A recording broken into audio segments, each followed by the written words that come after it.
La loi de l'esprit de vie m'a affranchi en Jésus-Christ, de la loi du péché et de la mort. Romains 8:2. Et si nous sommes enfants, nous sommes aussi héritiers. Héritiers de Dieu et co-héritiers de Christ. Si toutefois nous souffrons avec lui, afin que nous soyons aussi glorifiés avec lui. Romains 8:17. Ainsi, je les connaîtrai, lui et la puissance de sa résurrection et la communion de ses souffrances, me rendant conforme à lui en sa mort. Philippiens 3:10. Demandons-nous si en Joseph se trouvait cette première attitude fondamentale où tout est pour le Père.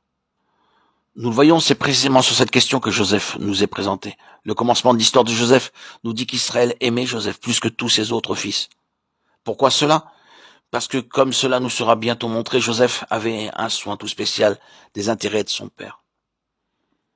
Il reprend en lui cette toute première chose, tout pour le plaisir du père. Est-ce que Joseph reprend cette question du discernement et de l'intelligence spirituelle à l'égard de ce qui peut plaire au père ? N'était-ce pas là la cause du trouble qui existait entre lui et ses frères ? Ses frères agissaient contrairement à la pensée de leur père, et Joseph voyait et comprenait combien cela déshonorait le père. Il discernait ce qui était mal en ses frères. Cela causait un malaise, et il cherchait lui-même à ne pas suivre cette voie, mais à marcher de manière à plaire au Père, selon l'esprit et non selon la chair.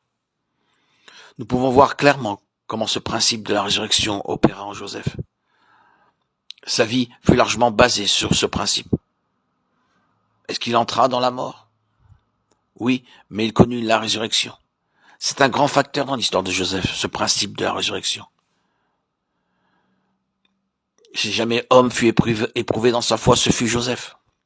Durant toutes les années qu'il passa dans la maison de Potiphar, puis en prison dans le donjon, oh, combien grand fut l'épreuve de sa foi. Le psalmiste dit que le fer entra dans son âme. La parole de l'Éternel l'éprouva. Oui, il dut avoir de la foi et sa foi fut éprouvée. Et il est merveilleux de le voir se confier en Dieu. Nous ne trouvons pas trace d'amertume, de ressentiment, de rébellion. La foi est triomphante en Joseph. Oui, il est un vrai fils. L'esprit du Fils était en lui, dans le don qu'il fit de lui-même au service de la maison de Dieu, représenté par ses frères. Il avait le souci du bien-être de ses frères. Il alla voir comment ils se portaient. Il leur apporta du pain. Le grand but de sa vie, c'était le service à rendre à ses frères. Ce que nous voyons plus tard en Égypte. Oui, il est tout à fait clair que Joseph représente tous ces caractères. Mais que trouvons-nous ensuite ?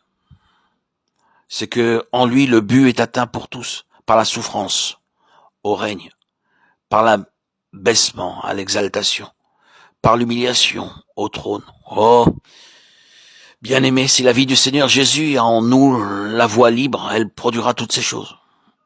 Cette vie suivra le chemin où spontanément tout est pour le Seigneur. Elle suivra le chemin d'un discernement spirituel progressif quant à ce qui est du Seigneur et qui ne l'est pas. Et l'on n'aura jamais besoin de nous dire, ou nous n'aurons jamais besoin de dire aux autres, il faut abandonner ceci et ne pas faire cela. La loi de l'esprit de vie nous enseignera ce qui n'est pas selon la pensée du Seigneur.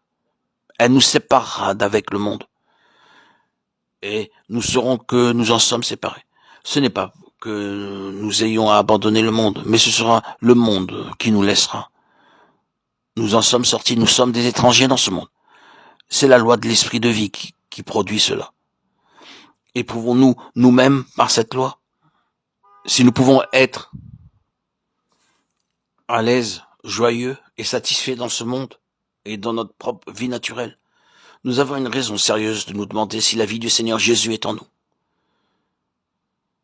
Nous verrons à mesure que cette vie agit en nous, que nous sommes de plus en plus étrangers ici-bas. Nous nous trouvons de plus en plus en esprit, en dehors des choses, et nous pouvons y avoir les expériences les plus terribles.